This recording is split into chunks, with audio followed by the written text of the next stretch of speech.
الحمد لله رب العالمين والصلاة والسلام على أشرف الأنبياء والمرسلين وعلى آله وأصحابه وأهل بيته وأزواجه وذرياته أجمعين أما بعد قال الله تبارك وتعالى في القرآن المجيد والفرقان الحميد أعوذ بالله من الشيطان الرجيم بسم الله الرحمن الرحيم قل هل يستوي الذين يعلمون والذين لا يعلمون وقال في مقام آخر إنا نحن نزلنا الذكر وإنا له لحافظون صدق الله العظيم وقال النبي صلى الله عليه وسلم خيركم من تعلم القرآن وعلمه أو كما قال عليه الصلاة والسلام اللهم صل على سيدنا محمد وعلى آل سيدنا محمد وبارك وسلم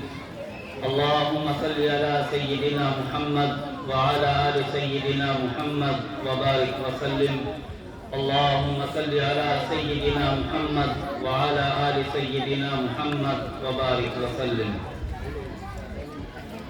کوئی ضبط دے نہ جلال دے مجھے صرف اتنا کمال دے کوئی ضبط دے نہ جلال دے مجھے صرف اتنا کمال دے مجھے اپنی راہ پہ ڈال دے کہ زمانہ میری مثال دے تیری رحمتوں کا نزول ہو مجھے محنتوں کا صلہ ملے تیری رحمتوں کا نزول ہو مجھے محنتوں کا صلہ ملے مجھے مال و زر کی ہوس نہ ہو مجھے بس رزق حلال دے میرے ذہن میں تیری فکر ہو میری سانس میں تیرا ذکر ہو میرے ذہن میں تیری فکر ہو میری سانس میں تیرا ذکر ہو تیرا خوف میری نجات ہو سبھی خوف دل سے نکال دے تیری بارگاہ میں اے خدا میری روز و شب ہے یہی دعا تیری بارگاہ میں اے خدا میری روز و شب ہے یہی دعا تو رحیم ہے تو کریم ہے مجھے مشکلوں سے نکال دے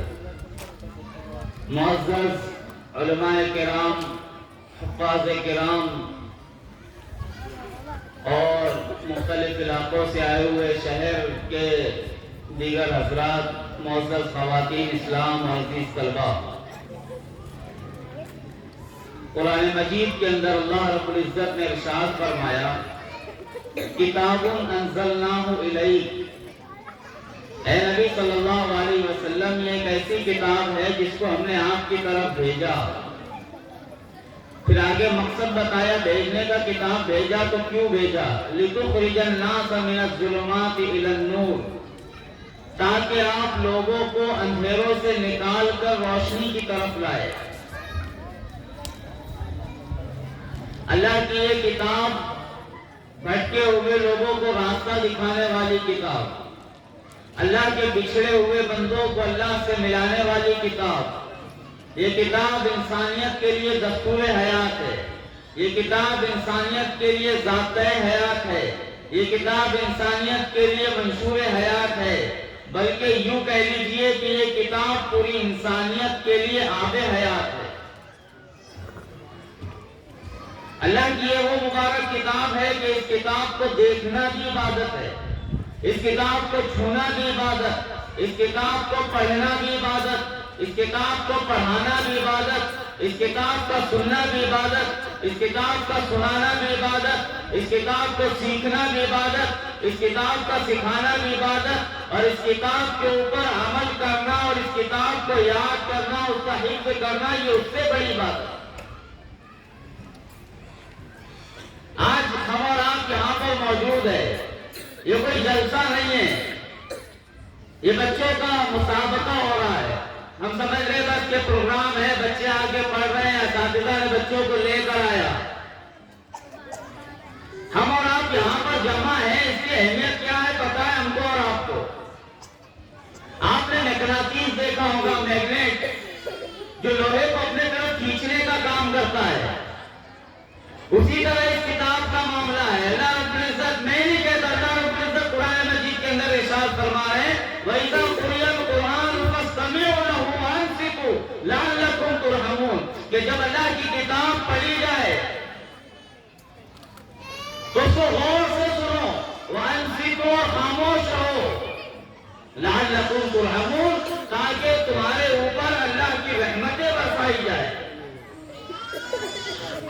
جب اللہ کا کلام پڑھا جاتا ہے، پڑھایا جاتا ہے، سنا جاتا ہے، سنایا جاتا ہے تو یہ اللہ کی رحمتوں کو اپنی طرف کھینچتا ہے۔ بالکل ایسے معاملہ ہے وہاں پر اللہ کی رحمتوں کی بارش ہوتی ہے۔ یہ اللہ کی رحمتوں کو کھینچنے کا مقناطیس ہے۔ حضرات صحابہ کرام کا اس قرآن کے ساتھ بڑا عجیب رشتہ تھا۔ ایک صحابی رات میں تہجد میں قرآن پڑھ رہے ہیں اور قریب ان کے گھوڑا بھی بندھا ہے اور ان کا ایک معصوم بچہ بھی سو رہا ہے۔ کیا دیکھتے ہیں قرآن اگر تھوڑا بلند آواز سے پڑھتے ہیں تو گھوڑا بھٹکنے لگتا ہے۔ ڈر ہوا کہ گھوڑے کے بھٹکنے کی وجہ سے کئی گھوڑا بچے کو نقصان نہ پہنچا دے تو پھر آہستہ سے پڑھتے ہیں۔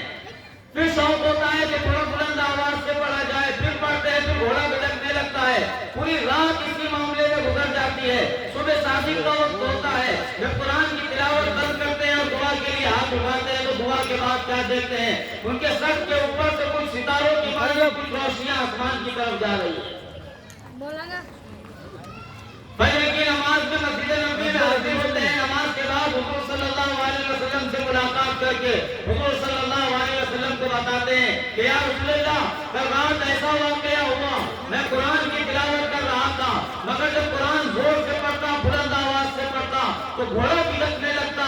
مجھے ڈر ہوا کہ کہیں بچے کو نقصان نہ پہنچا دے۔ یا رسول اللہ، صبح صادق کے وقت میں نے دیکھا کہ میرے سر کے اوپر کچھ روشنیاں جو ہے وہ آسمان کی طرف جا رہی ہے۔ حضور نے فرمایا کہ مبارک ہو، تمہارا قرآن سننے کے لیے اللہ کے فرشتے کل آسمان سے اترے تھے۔ اگر اور تھوڑی دیر تم قرآن کی تلاوت کرتے رہتے اور تھوڑا بلند آواز سے اگر قرآن کو پڑھ لیتے تو مدینہ کے لوگ اپنی آنکھوں سے فرشتوں کو دیکھتے۔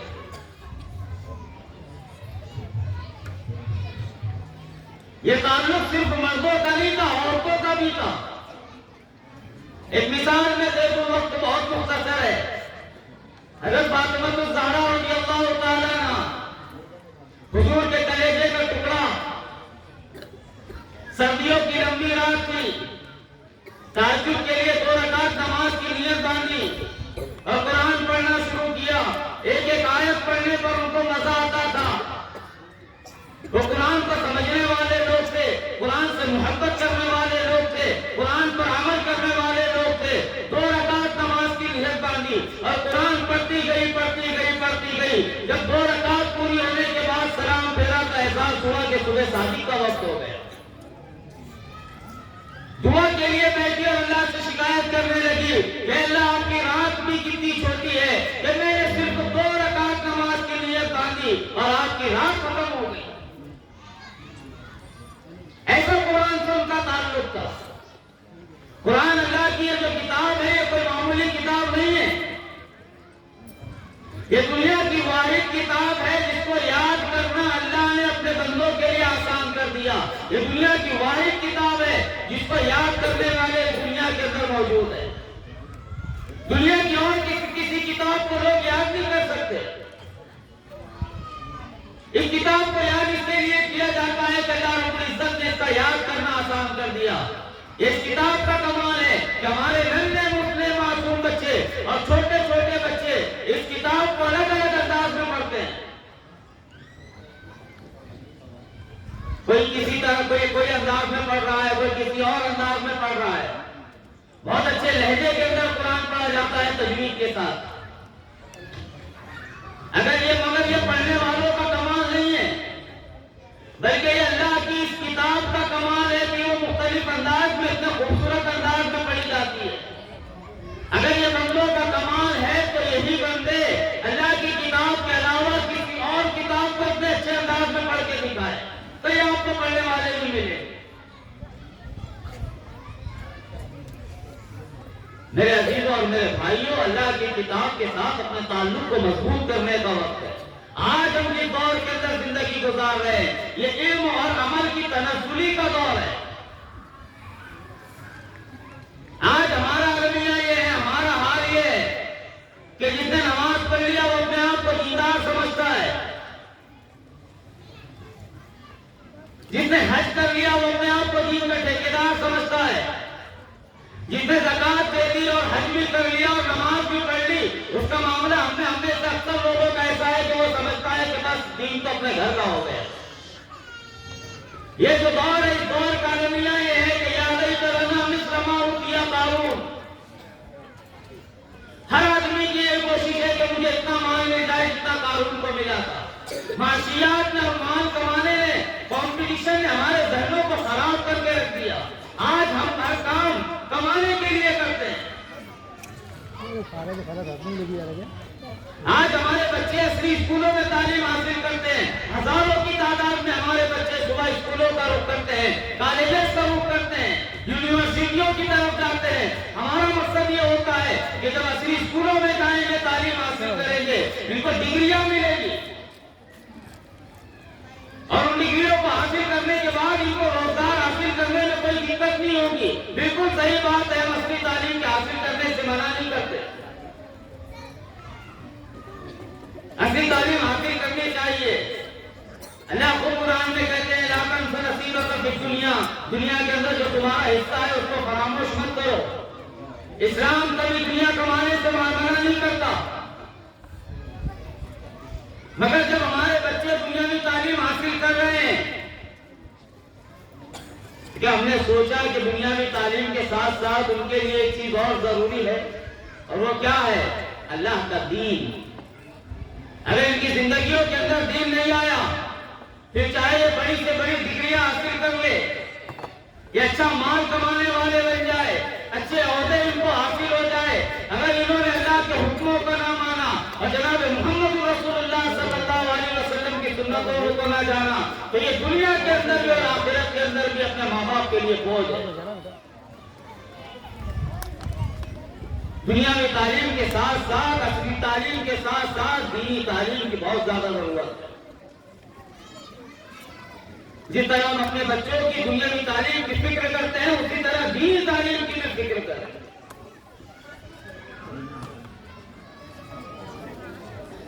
اگر آپ دیکھ لیجئے، بہت سارے لوگ ایسے ہیں، بہت سارے اصلی اسکولوں سے تعلیم حاصل کرنے والے ایسے ہیں جو گریجویشن ہو گئے مگر ان کی دینی تربیت نہیں ہوئی، ماسٹرز انہوں نے کر لیا مگر کسی مدرسے کے اندر جانے کا موقع نہیں ملا، کسی مکتب کے اندر پڑھنے کا موقع نہیں ملا، تو پھر کیا ہوا؟ آپ ان سے نماز کے مسائل پوچھ لیجئے، ان کو نہیں معلوم، غسل کے فرائض پوچھ لیجئے، ان کو نہیں معلوم، نماز کے واجبات پوچھ لیجئے، وہ حیران رہ جائیں گے کہ ہم پہ کیا پوچھ رہے ہیں۔ ایک مثال لے کر میں اپنی بات کو سمیٹتا ہوں۔ ایک پی ایچ ڈی ڈاکٹر صاحب، ان کے والد کا انتقال ہوا، ایک عالم سے انہوں نے کہا کہ مولانا میرے والد کا انتقال ہوا ہے، میرے والد کا جنازہ آپ کو پڑھانا ہے۔ مولانا آئے، مولانا نے نماز جنازہ پڑھا دی، وہ پی ایچ ڈی ڈاکٹر کے والد کی تدفین ہو گئی، گھر آ گئے، لوگ بیٹھے تھے، ڈاکٹر صاحب نے رونا شروع کیا اور ساروں قطار رونے لگے۔ لوگ سمجھے کہ ڈاکٹر صاحب کے ابھی ابھی والد کا انتقال ہوا ہے، بڑا غم ہے ان کو، تو لوگ سمجھانے لگے اور کہنے لگے کہ یہ جو صدمہ ہے، یہ جو غم ہے، ہر کسی کے ساتھ پیش آتا ہے، آپ صبر کیجیے۔ لوگ سمجھاتے گئے، جاتے گئے، مگر وہ ڈاکٹر صاحب زاروں قطار رونے لگے۔ مولانا تشریف لائے، مولانا ان کے سر پہ محبت سے ہاتھ رکھا اور ان سے پوچھا، یہ نہیں کہا کہ آپ برداشت کیجیے، صبر کیجیے، مولانا ہی ہے۔ مولانا نے سوال کیا، آپ مجھے یہ بتائیے کہ آپ اتنا رو کیوں رہے؟ اس وقت تو ڈاکٹر صاحب نے صحیح جواب دیا اور وہ کہنے لگے، میں اس لیے اتنا نہیں رو رہا کہ میرے والد کا انتقال ہو گیا، ان کا وقت آیا تھا، وہ اس دنیا سے چلے گئے، میرا بھی وقت آئے گا، میں بھی اس دنیا سے چلا جاؤں گا۔ مجھے افسوس اس بات کا ہوا اور مجھے رونا اس بات کے اوپر آیا کہ میرے والد نے مجھے دنیا کی اتنی تعلیم دلائی، اتنی تعلیم دلائی کہ مجھے پی ایچ ڈی ڈاکٹر بنا دیا، مگر میرے والد نے مجھے دین سے اتنا بے بہرا اور ناآشنا رکھا کہ آج میرے والد کی میت اور میرے والد کا جنازہ میرے سامنے پڑا تھا اور مجھے جنازہ بھی پڑھنی نہیں آتی۔ میں اس لیے بول رہا ہوں، آج کا یہ جو مسابقہ ہوا، یہ چھوٹے چھوٹے معصوم بچے، مفتی صاحب نے بتایا نا کہ ابھی تو ان کا نازلہ بھی مکمل نہیں ہوا. انہوں نے یہاں پر قرآن کی آیتیں تلاوت کی، سوالات کے جوابات دیے. کچھ بچوں نے صحیح کیا، کچھ بچوں نے غلطیاں کیے، یہاں پر آ گئے، یہی بہت بڑی بات. ان کے اساتذہ بھی قابل مبارکباد. ایک بات آخر میں سمجھ لیجئے، اس ملک کا جو سروے 100% میں سے 95% 95% جو طلبہ ہے وہ عصری تعلیم حاصل کرتے ہیں. 5% طلبہ ایسے ہیں، 5% بچے ایسے ہیں جو مدارس کا رخ کرتے ہیں، مدارس اسلامیہ کا. مدارس کی اہمیت اپنی جگہ ہے، مدارس کی اہمیت سے کسی کو انکار نہیں ہے. مدارس دین کے پیڑے اور مدرسوں میں پڑھنے والے علماء، مدرسوں میں پڑھنے والے مفتیان کرام، حفاظ کرام یہ اس قوم کے محسن ہیں. مسئلہ ان کا نہیں ہے، مسئلہ 95% بچوں کا ہے. ان بچوں کی دینی تعلیم اور تربیت کی فکر کون کرے گا؟ ان بچوں کی دینی تعلیم اور تربیت کہاں ہوگی؟ انہی مکاتب دینیہ کے اندر ہوگی، اور اسی مساجد کے اندر جو مساجدوں کے اندر مکاتب چل رہے ہیں انہی کے اندر ہوگی. تو یہاں جو مکتب کے اساتذہ ہے یہ قابل مبارکباد ہے کہ آپ بچوں کے اوپر محنت کر رہے ہیں، آپ بڑا کام کر رہے ہیں. آپ امت کے بچوں کے 95% حصے کو سنبھال رہے ہیں. اور والدین سے بھی کہنا چاہتا ہوں جن پر عصری تعلیم کا، جن کے سروں پہ بھوت چڑھا ہوا ہے، عصری تعلیم حاصل کرنا برا نہیں ہے. ہم نے بھی کالجز پڑھا، ہم بھی یونیورسٹی گئے، ہم نے بھی اسکول پڑھی، مگر ایک بات سمجھ لیجئے عصری تعلیم کے ساتھ ساتھ دینی تعلیم بہت ضروری ہے. اگر آپ یہ چاہتے ہیں کہ آپ دنیا کے اندر بھی سکون کے ساتھ رہے اور آخرت کے اندر بھی سکون کے ساتھ رہے اور دونوں جہاں میں اللہ آپ کو عزت عطا کرے، تو آپ کو چاہیے کہ قرآن کے ساتھ اپنے رشتے کو مضبوط کرنا ہو. ایک آخری مثال لے کر میں اپنی بات کو ختم کرتا ہوں. مکہ مکرمہ کے اندر حضرت عمر فاروق رضی اللہ عنہ اپنے لشکر کو لے کر جا رہے ہیں. ایک وادی میں رک گئے، دوپہر کا وقت ہے، چلچلاتی دھوپ ہے. لشکر والے پریشان، امیر المومنین کھڑے ہیں نیچے وادی کے اندر دیکھ رہے ہیں.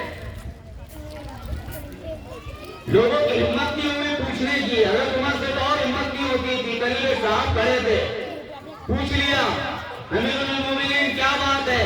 آپ بہت دیر سے وادی کے اندر دیکھے جا رہے ہیں، پورا لشکر پسینے میں شرابور ہے، دھوپ شدت کی ہے، کیا بات ہے؟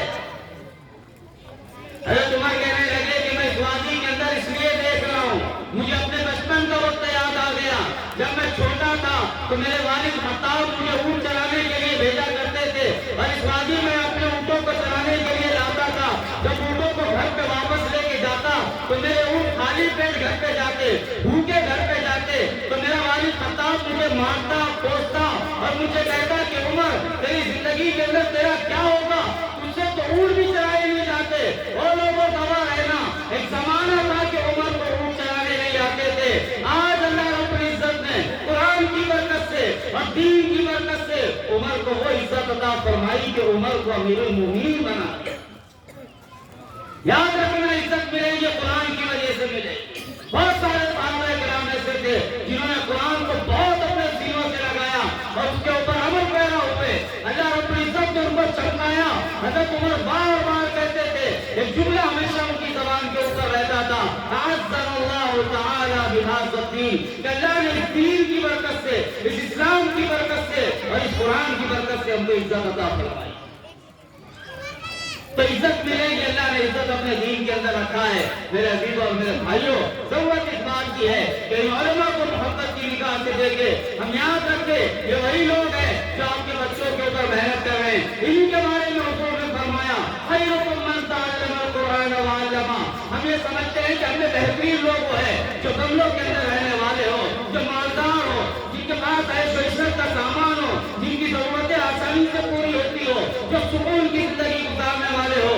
نہیں بلکہ حضور نے فرمایا تم میں بہترین لوگ وہ ہے جو قرآن کو سیکھنے والے اور سکھانے والے ہیں. ہماری ذمہ داری ہے کہ ان مدارس میں جو خدمت علماء انجام دے رہے ہیں، ان مکاتب کے اندر جو علماء پڑھا رہے ہیں، ہیں ان کو محبت کی نگاہ کے ساتھ دیکھے، یہ جو طلبہ پڑھ رہے ہیں ان کا بھی پورا خیال رکھے، ان کا بھی اکرام کرے، یہ ایک مہمان رسول ہے، یہ اللہ اس کے دین کا علم حاصل کر رہے ہیں، ان کا بھی اکرام کیا جائے، ان کو بھی محبت کی نگاہ سے دیکھا جائے۔ اگر ہم نے یہ کیا انشاءاللہ تو ہمارے بچے بہترین مسلمان بنیں گے، اصلی تعلیم کے ساتھ ساتھ دینی تعلیم بھی حاصل ہوگی، ہمارے بچے صحیح معنوں میں مسلمان بن کر زندگی گزاریں گے۔ اللہ ہم سب کو صحیح معنوں میں مسلمان بن کر زندگی گزارنے کی توفیق عطا فرمائے، اللہ ہم سب کا خاتمہ ایمان کا فرمائے۔ وآخر دعوانا الحمدللہ رب العالمین۔